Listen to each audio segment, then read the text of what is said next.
home by breaking the law. Number 10. Leonid Minin. Originally born in the Ukraine, Leonid Minin made a name for himself in the underworld as an international arms dealer, selling dangerous weapons to dangerous people. His most notorious clients included Charles Taylor, the controversial ex-president of Liberia, and several revolutionary groups across West Africa. While Minin's business fueled the fires of war, the man was fueling himself with drugs, alcohol, and ladies of the night. He was discovered among the company of all three of those things, as well as around $500,000 worth of blood diamonds when he was finally arrested in Italy in 2000. Number 9. Charles Ponzi. You don't always need a gun to rob people blind. He was arrested. Charles Ponzi? It was a swindle, from start to finish. Styling himself as a businessman, Charles Ponzi swindled millions of dollars from his investors with a plan that involved redeeming postal reply coupons from other countries for postage stamps in the United States, which could then be sold to make a profit.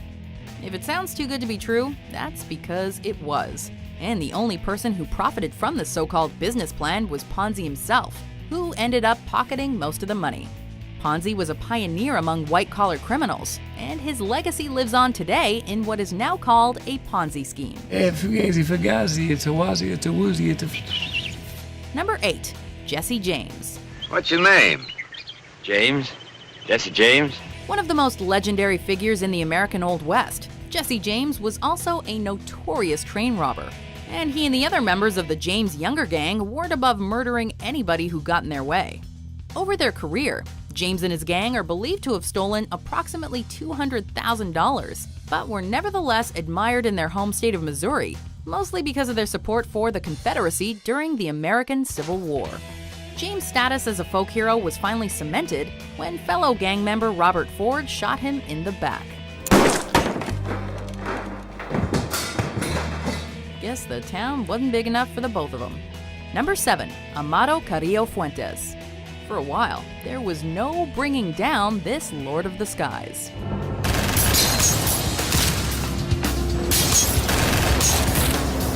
Amado Carrillo Fuentes was the leader of Mexico's Juarez cartel, a position he obtained by assassinating the group's previous boss, Rafael Aguilar Guajardo.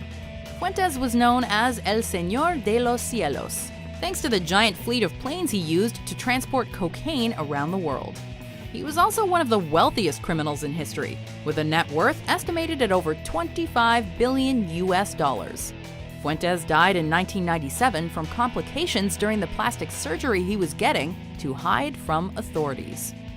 Number 6. James Whitey Bulger. He is a predator in every sense of the word. You gotta be wicked smart to evade the authorities for as long as this Southie. Born in Boston, James Bulger quickly made a name for himself as a young ne'er-do-well, known for stealing and getting into fights. Nicknamed Whitey by the local constabulary because of his light blonde hair, Bulger eventually moved up in the underworld, becoming the boss of Boston's Winter Hill Gang, where he was responsible for crimes that ranged from extortion to arms trafficking. Bottom line is Bulger has to be caught, and the sooner the better. This has gone on long enough. In 1994, Bulger went into hiding and wasn't apprehended until 2011 at the ripe old age of 81. Number 5. Jean-Bernard Lasneau. Sometimes the biggest criminals can be hiding in plain sight. Originally born in France, Jean-Bernard Lasneau was a wanted man in several European countries during the 1980s and 90s due to his arms trafficking, which broke several international trade embargoes. You traffic arms. Trade. Lasneau went on the run to avoid capture and eventually resurfaced in Florida, where he brazenly continued conducting his illegal business from the comfort of his extravagant condo.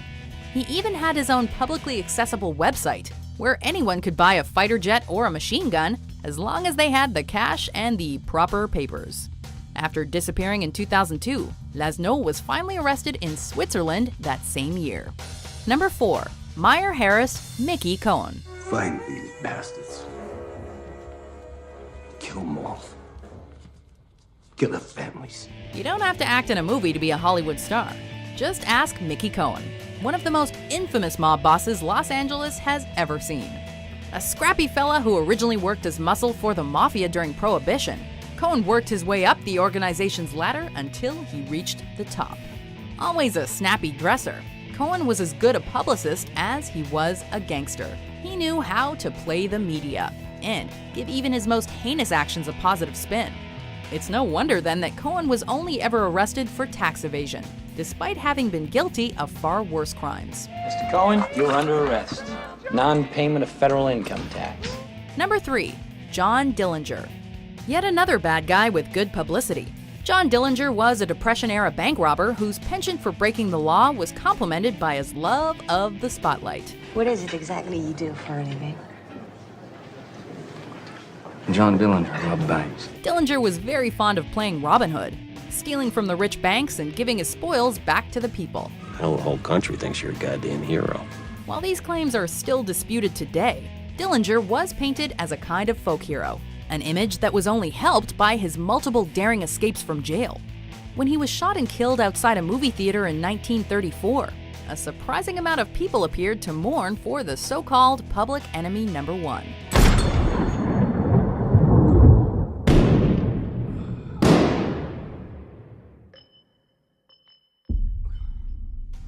Number 2. Pablo Escobar. Formerly the main purveyor of Colombia's other addictive substance, Pablo Escobar wore many hats during his tenure in the Colombian-based Medellin cartel, including drug lord and terrorist. Yo soy Pablo Emilio Escobar Gaviria. Mis ojos están en todos lados. Escobar's massive drug empire allowed him to become not only one of the most powerful people in his native country, but also one of the wealthiest men in the world, according to Forbes magazine. Escobar was able to keep his wealth thanks to his ruthless pragmatism, and he was always willing to bribe, bump off, or bomb anyone that got in his way. The violent man met a violent end in 1993 when he was shot during a rooftop chase. Before we unveil our number 1 pick, here are some honorable mentions.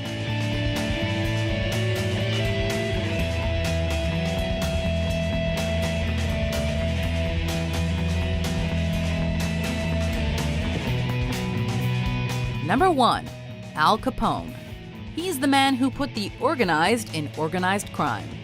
During the Prohibition era, Al Capone seized the opportunity to make boatloads of cash off the, at the time, illegal liquor business. Not a lot of talking to fans. You're here because you got nothing. You got nothing in court. You don't got the bookkeeper. You got nothing. Nothing. And if you were a man, you would have done it now. Capone's violent methods of expanding his bootlegging operation across the United States, including the bloody St. Valentine's Day massacre, went mostly unchallenged, thanks to the unsurprising fact that people enjoy their booze. Capone was also a bit of a celebrity, and was even known to donate his ill-gotten gains to charity.